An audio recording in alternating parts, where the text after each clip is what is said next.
9, 12, 10, 28, 2, 23. This is Deep State Radio. Hello and welcome to the podcast. As you know, at this time of the week, each and every week, we talk a little bit about the implications of politics for policy. And today I am delighted that we are going to be joined by one of the smartest people I know to talk about the economic side of the equation, and that, Felicia Wong. She is the president and CEO of the Roosevelt Institute. She was the U.S. representative on the G7 Economic Resilience Panel in 2021, served on the Biden-Harris administration Transition Advisory Board, and currently serves as vice chair of the Treasury Advisory Committee on Racial Equity. How are you today, Felicia? I'm great, David. So lovely to be talking to you. That's how I'm doing. Well, you're so nice to say so.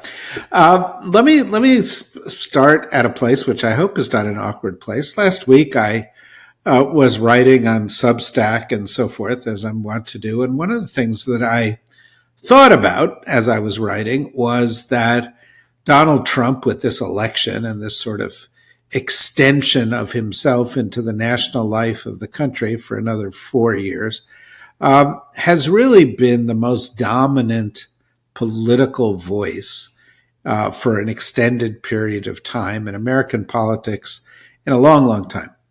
So I wrote a piece in which I compared him to the last person who was dominant for anything like this period of time, FDR.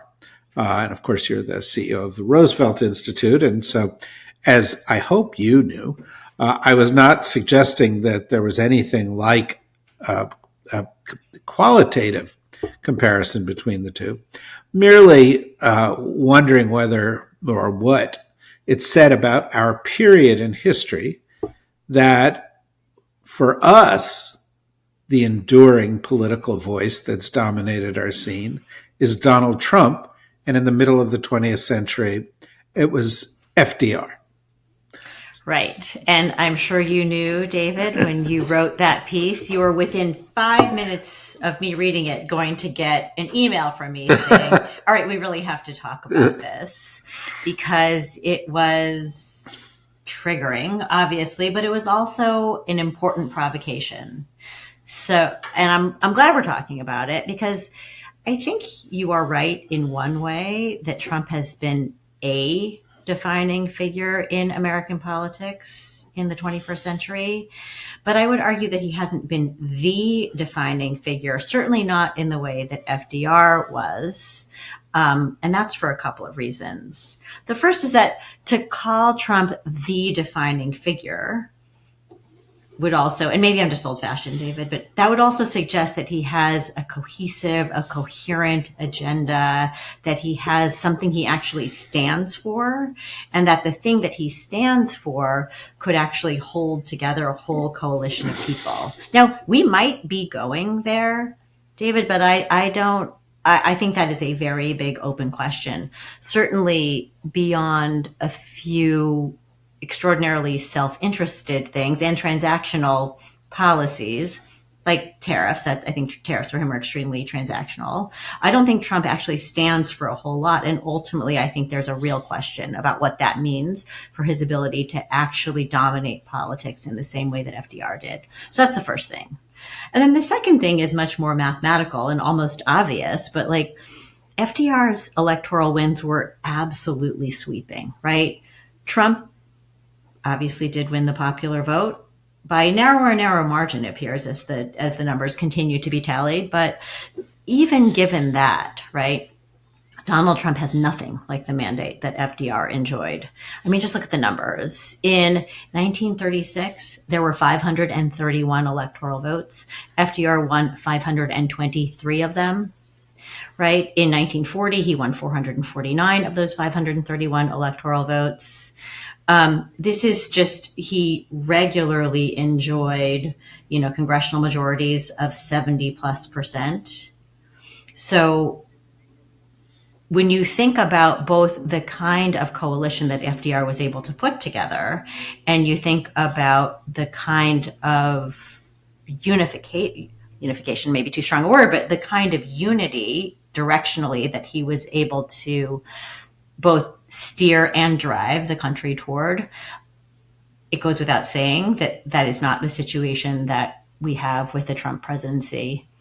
It's hard to imagine that with any presidential figure right now, frankly, but certainly the FDR and Trump comparison falls apart at that level. Well, yeah, and I didn't really, for a moment, think that it didn't fall apart on a lot of levels. I was really.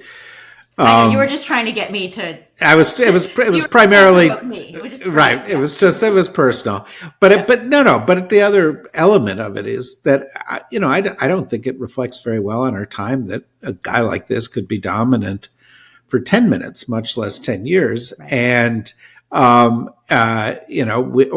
we can debate what dominance is, but certainly over the last 10 years, Democratic leaders have come and gone. Republican leaders have come and gone. But every conversation has involved Donald Trump in some degree. And I totally accept your point about domination. Donald Trump has never been supported by a majority of Americans. Never. Not Right. in any election, not in any opinion poll. He's always been a minority president. But nonetheless, and by the way, the fact that he has no plan may in fact be what, makes him appealing enough to a large enough group of, a lot of Americans don't really care about this stuff, or they just have feelings, and Trump allows them to channel their feelings. But among the areas where I was acutely aware that there were strong differences, is one that you and I have also talked about.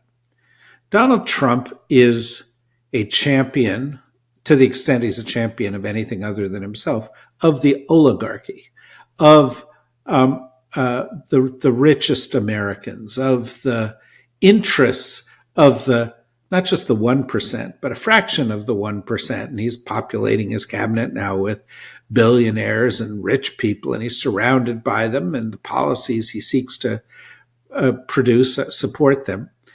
And it cuts to something else, because certainly Roosevelt, even with his patrician background, was an opponent of the concentration of wealth in the United States.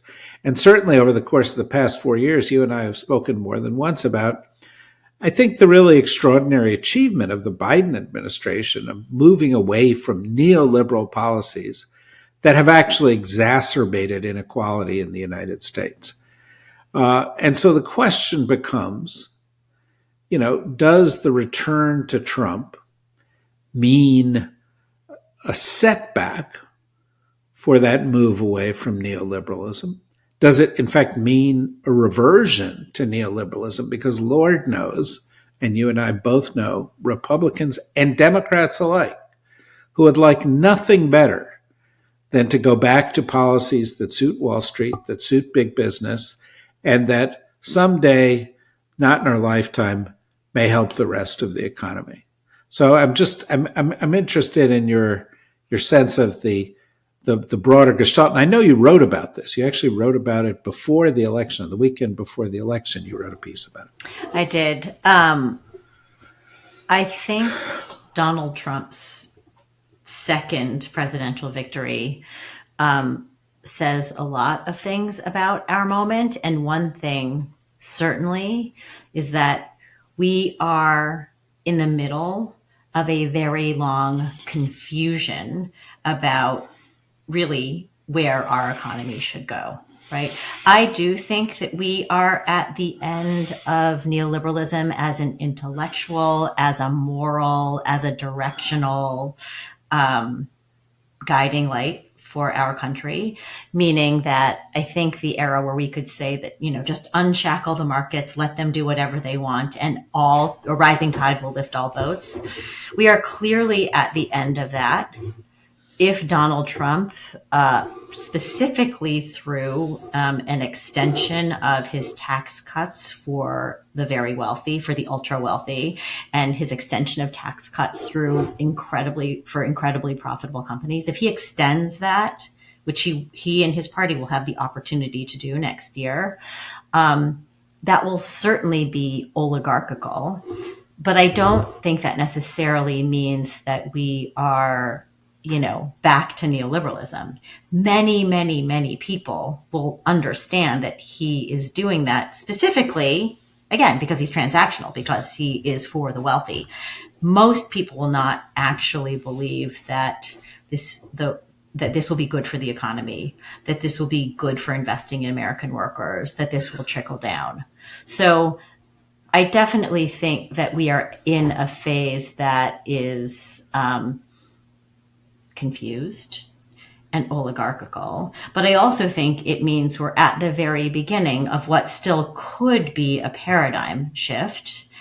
We are at the end of neoliberalism. The real question is what comes next. And to your question about Joe Biden and the Biden-Harris administration's policies, they did a tremendous number, as you and I both know, David, of exceptionally good things. I mean, getting back to a full employment economy after the incredible disaster of unemployment at the very beginning of COVID, making sure that more or less families could stay whole, workers could stay whole, small businesses could stay whole. And then moving towards a set of investments in infrastructure, in science and technology, in green energy transition that were actually driven by the government. They weren't only paid for by the government, but certainly public money was going to catalyze private money. This is a total sea change. Now, whether that is going to last is a very good question. I will say that I think the one thing we haven't done, those of us who argued for that very strongly, we haven't actually built a mass politics around that. Donald Trump's election clearly shows that. So we spent a tremendous amount of time trying to make sure that we got the policies at least directionally right.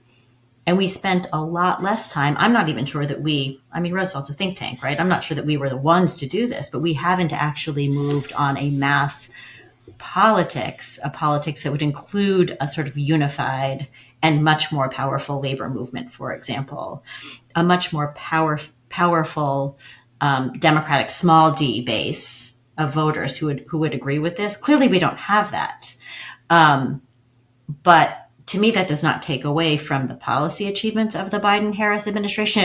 It just suggests that we are in the middle of this paradigm shift, and the paradigm shift has to include not just policies, but also a popular understanding of what those policies actually mean for people's lives. Okay, so, there were a lot of reasons to cringe or weep or grab your favorite adult beverage on election night. One of the ones that that motivated me, and I started to see it in social media, but I knew it was coming, and sure as the dawn, it came the next day, and it has come frequently since. And that is analysis by pundits, but by Democrats too, because there were a lot of Democrats who weren't so happy about all this, who said the big problem was inflation. And because inflation was high, and because inflation affects everybody, that's how Trump got elected. And the policies should have focused on cutting inflation down, because after all, if you create 16 million jobs, that affects 16 million people. But if the price of eggs is up 10%, that affects everybody who buys eggs. And I just I knew it. They would lick their chops and they would say, you made a mistake, and that this would be the beginning of the slippery slope back to interest rate driven, Wall Street driven, oligarch driven neoliberal policies, because you couldn't create a mass political movement around Bidenomics. So, right. Well, I think it is very clear that, and it's increasingly clear, not just from people like Joe Stiglitz, who's the chief economist of the Roosevelt Institute, or Mike Consul, my former, lead economist at the Roosevelt Institute, who's now actually working for Lael Brainerd at the White House. It is very clear from those analysts that the spending that the Biden team did at the very beginning of the pandemic did not drive inflation. It did not significantly drive inflation, let's put it that way. That really the reason that we saw this much inflation was because we saw a real shift in how people were consuming at the exact time that supply chains really constricted. First, because of the pandemic. Secondly, because of the war in Ukraine. And that it took a very long time, much longer than most analysts, much longer than we thought, for those supply shocks to work their way out of the system. Now, what's interesting about that analysis is that even Peter Orszag, who is, I think a renowned Wall Street centrist, obviously also an economic policymaker, he just came out with the exact same analysis after looking through all the data that he and his colleagues had access to at Lazard. So my point is, it is very clear, just from an analytical perspective, what drove price increases. However, what do they say, David? That when you're explaining, you're losing, right? Like spending that much time in 2022, even through 2023, explaining and kind of arguing about what is really driving this. Was it too much federal spending? Was it supply shocks? Was it, quote, greedflation? By the way, I think the supply shock argument is pretty much roundly the right analysis at this point. But like spending that much time explaining meant that we were not spending enough time politically trying to say, yes, but there really are other things we still need to do around cost of living for Americans. We're going to do everything. We have already done a tremendous amount to try to get inflation rates down. They were at 9%. They're now, very close to what the Fed wants them to be at right around 2%. That was a successful set of policies from the Biden administration.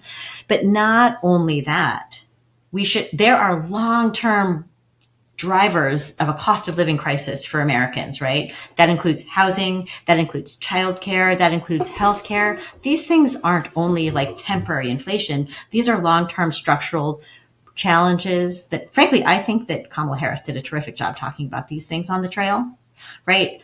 I understand that if you're the parent of a young child and you are struggling, can you buy diapers? Can you buy a car seat? These are long-term problems. Can you buy a house? Can you afford your rent? So my point is, I do think we should be talking about a cost of living crisis in this country. It's just not only the very acute crisis that we saw post-pandemic. And I think any long-term successful politician is going to have to figure out, both on a policy matter, but also in a political matter, how to make that central in order to build this mass politics that I'm talking about. Yeah, although, one of the other things that strikes me is that it's not just about a politician, it's about a party, it's about a whole movement, Yes. And it's about doing it for many, many years. And, Right. You look at Trump's cabinet or a putative cabinet, and it's kind of like doubling down on every mistake he made the first time around in some respects. But it's almost like a daring the public and even his own party. Like it's a little, it's like, yeah, it's a dare. It's a dare, but it also reinforces a lot of core messages. Robert F. Kennedy Jr. is a loony choice to run HHS.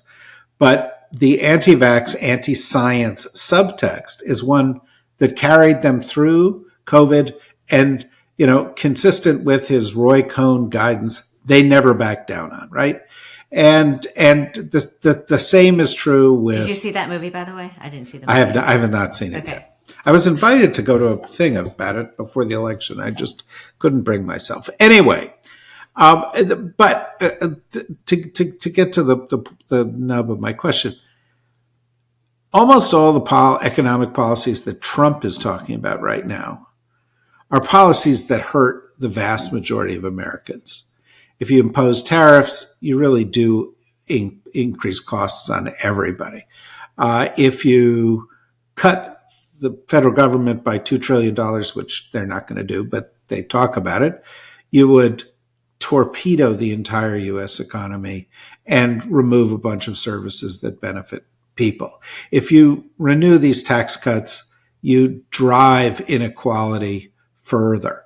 If you you focus on getting rid of regulations which increase profitability of companies so that the owners of those companies can do stock buybacks and enrich themselves and not help the country, you hurt the average person. Somehow we have to figure out a way to make these points starting now for the next 4 years, right? How do you do that? Well, I think that's totally right. Just a couple things. First of all, it's true that the vast majority of Trump's policies are absolutely, oligarchic and would only enrich the top. But I also think that, again, he has no real commitment. So like the no taxes on tips things, oh, that sounds pretty good to me. And like he's gone back and forth on Medicare, on Social Security. So I think it's true that if you're paying a lot of attention, it's very obvious that Trump's policies are in fact for himself and for his cronies. But I don't think that's obvious if you are, like many, many, many Americans, not paying as much attention to policies as you and I do, David. So that's the first thing. The second thing is that I do think that ultimately the fact that he has no real commitments will matter to his political coalition. We're already somewhat seeing this in the various, arguments within the Republican Party over the fitness of, some people don't like Marco Rubio. Some people don't like, the Fox News host. And so I do think we're starting to see that the fact that he has no commitments will make it hard for him to hold his coalition together. Absolutely. Now, given the broken media ecosystem, the radically broken media ecosystem, it may very well be that he can get away with having absolutely no commitments, no clarity, and still be electorally successful. So I do agree that an FDR style clarity is perhaps neither necessary nor possible for political success in the 21st century. And that is a painful potential reality, but one we have to face. All that being said, I actually think there'll be a lot of opportunities for people who would like a more pro-equity, pro-worker, high-care, low-carbon economy to demonstrate exactly what is happening under a Trump, what will be happening under a Trump administration. So, for example, all next year, we are going to see a fight over the Tax Cuts and Jobs Act, the TCJA, which will many of those provisions will expire next year. And that if those provisions expire, that will mean that many wealthy people will see their taxes raised. And so we should be, anybody who wants to see higher taxes on the wealthy and corporations should be pointing this out constantly. And we should also be saying, okay, you say you care about the working person, the working class. This is your new base. All right. Well, you should cut taxes for everybody who's making under 100,000, under 150,000. Go ahead, extend those, but don't extend the rest of the tax cuts. So there are definitely ways to point out. This requires actually real discipline on the part of both a Democratic and a progressive and or a liberal movement, but it requires real discipline to continue pointing this out and pointing this out in a way that people who are not policy wonks are hearing on a very regular basis. I don't know that we have the infrastructure to do that, frankly, David. I don't know that we have the media ecosystem to do it, but there is a huge opportunity to do it because the effects of these policies are going to become very clear very soon. I think you're exactly right. I think you're onto something. I think you can lead this in a way that few people can, because I think we need a messaging infrastructure that's different from what we've got. And part of what happened during the last campaign was some of the people in the campaign said, let's spend money in traditional media in the way it's done, and missed the point that Trump and company were largely bypassing that, but that most people don't get their news from traditional media anymore. They get it off of social media platforms. Yeah, And close to 60% of people get their news from social right now, which means little tiny snippets, maybe a headline, probably disinformation, right? right, Only well, right, 9% of people right now get their news from print. but exactly, unless I was looking at those same Pew numbers about this, and like 5% get it from radio. Remember what that is, but in any event, the point is this: what that means is you don't buy a megaphone and use the megaphone. It means we all have to sort of play the role of chorus conductors. That, we have to pull together social media choruses on a regular basis, coordinate a message, get the message out there. And that, there needs to be a kind of a democratic, which is progressive and centrist, economic message coalition that starts now and says, this tariff, this tax cut, this regulatory cut, this cut in government services is going to hurt you directly in this way. I completely agree. I appreciate the fact, by the way, that you think that I could be a part of this. I don't know. I'm pretty nerdy, so I'm not sure that you want me doing anything that has to do with like a broader politics. But I appreciate the instinct. Or the nod. What I will say is this, though: you called it messaging, which I get, but messaging really still feels very one way, and it's like, I'm going to tell you the message. I think we should flip that. This is about the base. This is about base politics. If we think about the audience, not the message, what are people hearing? I think it's a subtle shift in how we reach people for whom politics is a vanishingly small percentage of their lives. And so culturally, what am I listening to? Whether it's podcasts or music or who am I listening to? I don't think that, I think that the Republican Party has done a much better job of that than the Democratic Party.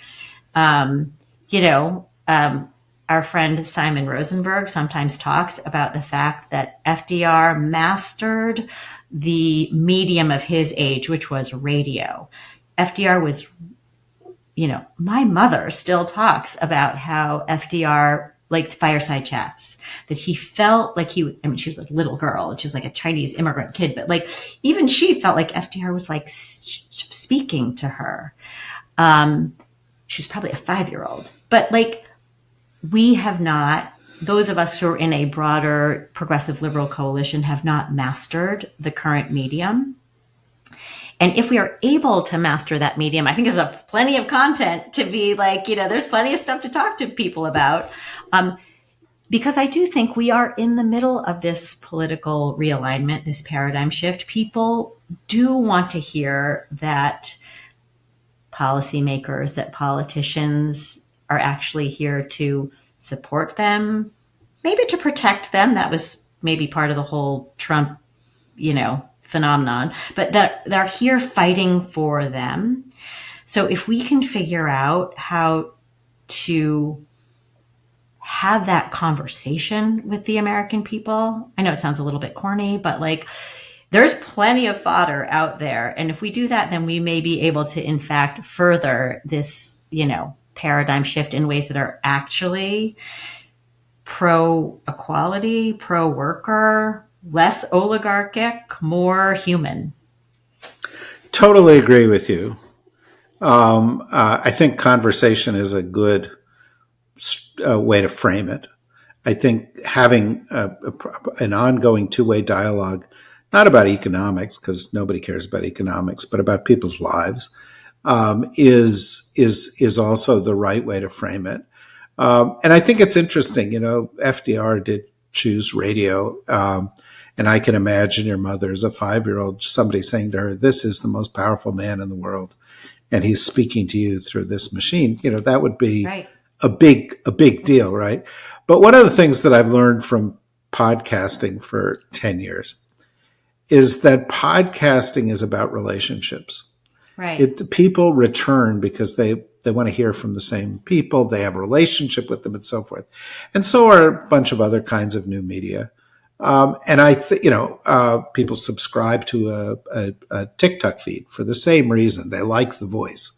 And I think we need to use that as a way of helping to stimulate this conversation. We've got to talk about it more because there are other things I want to talk about, which we're not going to get to here, because there is a tension between centrist and progressive views. Oh, for sure. Which we have seen in the last week, haven't we? We certainly have, and I make no bones about being progressive after having started out in all of this in the Clinton administration as a centrist, because I think there were some mistakes made in all of that. Well, I know we're probably at time, David, but honestly, what shifted for you? Like why did you start as a centrist? You now are much more progressive, especially on economic issues. You and I have talked about this many times, but why did you make the change?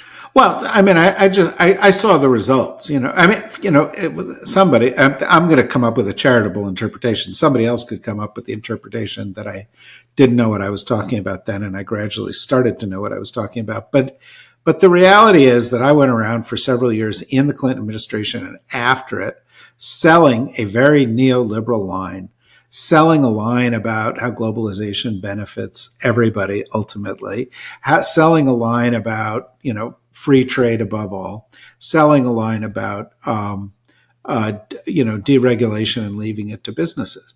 What I saw is that over the ensuing decades, and then upon some analysis, preceding decades, that was making things worse for most Americans. Right. It certainly for Americans who lost their manufacturing jobs. Well, that's right, and but also inequality was growing. Yes, and so relatively speaking, Americans were getting less of the piece of the pie they were working to create. And to me, it was just wrong. And I got to tell you something. You brought up Joe Stiglitz, and we'll have to wrap this up soon. But, I was in the Clinton administration, and I always liked Joe Stiglitz. And I remember some of the other economists in the Clinton administration, big names who everybody has heard of, sort of ridiculing Joe Stiglitz for bringing these issues up then forcefully. And I always, that's part of it. Part of it is I've always had an affinity for Joe Stiglitz and followed what he wrote and thought and realized he was right. And these big political bullies were wrong. And he was right 35 years ago. That's right. And so that was a big part of it. He's a hero of mine. And so I'm not at all surprised to see his affiliation with the work you're doing. Anyway, we could go on and we could talk about this for a long, long time, and I hope we do, because this is super important. But for now, I just want to say thanks. And I want to say to everybody else who's out there, we're going to continue this conversation, and it is going to be with all of you who are listening. We do want your feedback. We do want to shape it. We'll try to do parts of it that are live. We'll do parts of it using the media tools that we've got. And we'll do it talking to Felicia and to Joe Stiglitz and to other people that we admire. For now, thank you, Felicia. Thank you, everybody, for listening. Bye-bye. Thank you, David.